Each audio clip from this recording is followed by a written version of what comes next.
Aduh, perut aku nggak enak banget sih. Seneng banget nih, kayak nyesek gitu.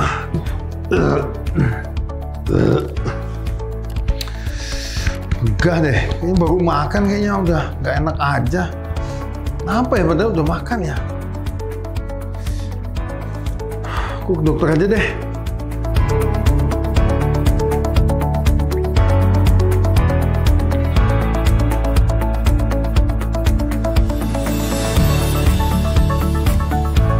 Healthy people, Tuhan Allah sudah menciptakan tubuh kita itu ada pola atau iramanya. Jamnya tidur, makan, bangun, buang air besar, itu udah dikontrol semua di otak. Karena di otak itu ada semacam alarm. Anda tahu buat yang muslim, gak usah pakai alarm juga, sholat subuh bangun sendiri. Kenapa? Karena ada alarmnya di kepala. Nah, demikian juga jamnya kita makan. Otak kita udah memberikan sinyal ke lambung lewat saraf yang namanya brain gut axis. Asam lambung itu otomatis akan keluar. Disitulah kita mulai rasa lapar, pengen makan. Berarti itu jamnya makan. Nah, ketika asam lambung udah mulai keluar, ya dia itu nunggu makanan. Fungsinya asam lambung itu untuk menghancurkan makanan dalam lambung sama bunuh kuman. Oleh karena itu, asam lambung adalah asam keras. Asam keras itu tahu nggak? Seperti itu loh. Air aki ya, buat aki mobil atau motor ya, itu asam keras. Nah, untungnya walaupun asam lambung itu asam keras, kertas kain aja bisa bolong ke asam lambungnya, tapi Tuhan Allah luar biasa udah kasih lapisan pelindungnya di lambung. Lapisannya tahan asam, sehingga lambung kita kena asam lambung harusnya tidak ada masalah, healthy people ya. Hanya saja namanya manusia sukanya ngatur-ngatur sendiri seenaknya, suka-suka. Jamnya makan harusnya jam 7, kadang jam 6 udah makan, tapi kadang juga jam 8 bahkan jam 9 baru makan. Kadang malah lupa sarapan. Nah, kalau udah gitu akhirnya gimana? Akhirnya asam lambung mengendang di lambung. Ya, ketika asam lambung mengendang di lambung, ini pelan-pelan lapisan pelindungnya sudah mulai terkikis. Ya, lapisan pelindung lambung. Nah, kalau ini terjadi secara terus-menerus, kita suka telat makan, sering malas atau sering lupa makan, itu asam lambungnya makin banyak yang menggerus lambung sehingga lambung kita akhirnya terluka. Ketika lambung kita terluka, apa yang terjadi? Yaitu yang orang katakan dengan mah, ya. Ya, kadang lambungnya perih, enek, agak mual gitu ya, seperti rasa agak diremas ya, dan sebagainya. Nah, setelah asam lambung itu mulai melukai lambung, lambung kita kena mah, gerakan lambung pun akan terganggu. Harusnya dari lambung ke usus sampai ke, mohon maaf, pantat gitu ya, anus, itu makanan itu bergerak, diperes sambil dihancurkan oleh perut, oleh usus kita, saluran cerna, sampai akhirnya jadi kotoran sama pembusukan, keluar gasnya ya, jadi kotoran sama kentut, maaf ya.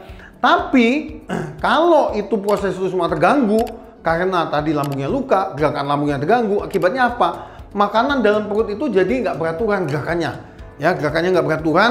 Itu yang kadang kita suka berasa kayak mules, kadang begah ya, kayak perutnya kayak kembung gitu ya.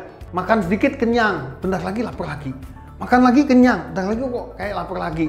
Kenapa? Karena gerakannya di perut nggak jelas ya. Kadang kita bisa dengar suaranya, suara perut sendiri kucuk gitu. Nah, lalu kalau itu gasnya di dalam saluran cerna itu nggak bisa keluar karena makanan itu bergerak tidak lancar, akibatnya gimana? Namanya gas, nggak bisa keluar ke bawah, cari lubang lain, balik ke atas. Asam lambung itu naik ke atas, ya, mengikuti gas, ya, itu akan membuat kerongkongan kita ini terbakar, kena asam lambung. Karena kerongkongan kita tidak ada lapisan pelindungnya tahan asam. Ketika itu, maka rasanya akan seperti nyesek, dada panas atau perih.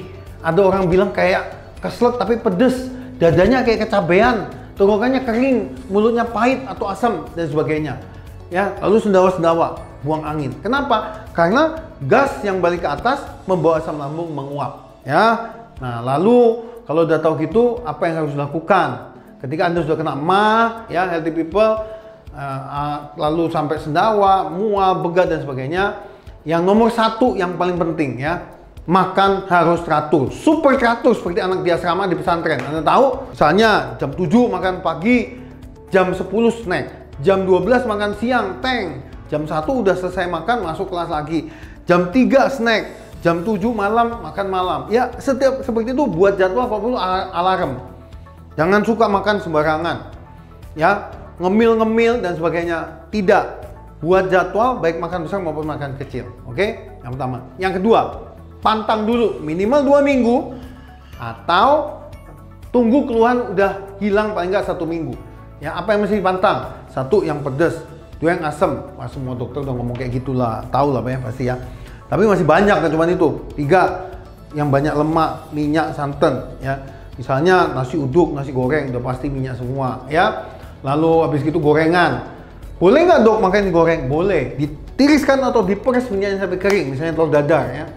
Kalau tumis gimana? Nggak bisa, karena nggak bisa dihilangkan minyaknya. Bubur kacang hijau, ya bubur kacang hijau itu juga pakai santan, Anda hindarin dulu ya. Coklat, keju, ya, roti coklat, roti keju, susu coklat, kopi, rokok, alkohol, soda. Nah, 11 ini hindarin dulu paling nggak 2 mingguan. Oke, yang ketiga kalau udah gitu gimana? Boleh ditambahkan obat kalau memang perlu. Ya, jadi kita biasanya sebagai dokter yang di dalam kasih obat, ya tapi Anda harus ubah pola hidupnya juga. Kalau nggak ubah pola hidup, obat habis, kumat lagi. Gitu ya. Oleh karena itu healthy people kalau mau sehat, apa resepnya? 1, ya makan teratur. 2, ya pantangannya. 3, boleh tambah obat. Nah, 1 lagi yang terakhir, pikiran, jaga pikiran. Kenapa? Karena asam lambung itu juga mengaruhi dari pikiran. Tadi ada sarafnya ya. Kalau stres, asam lambung naik. Makanya kalau lagi mah suka pusing. Oke, itu aja tips dari saya untuk menjaga dan mencegah supaya kita tidak kena mah.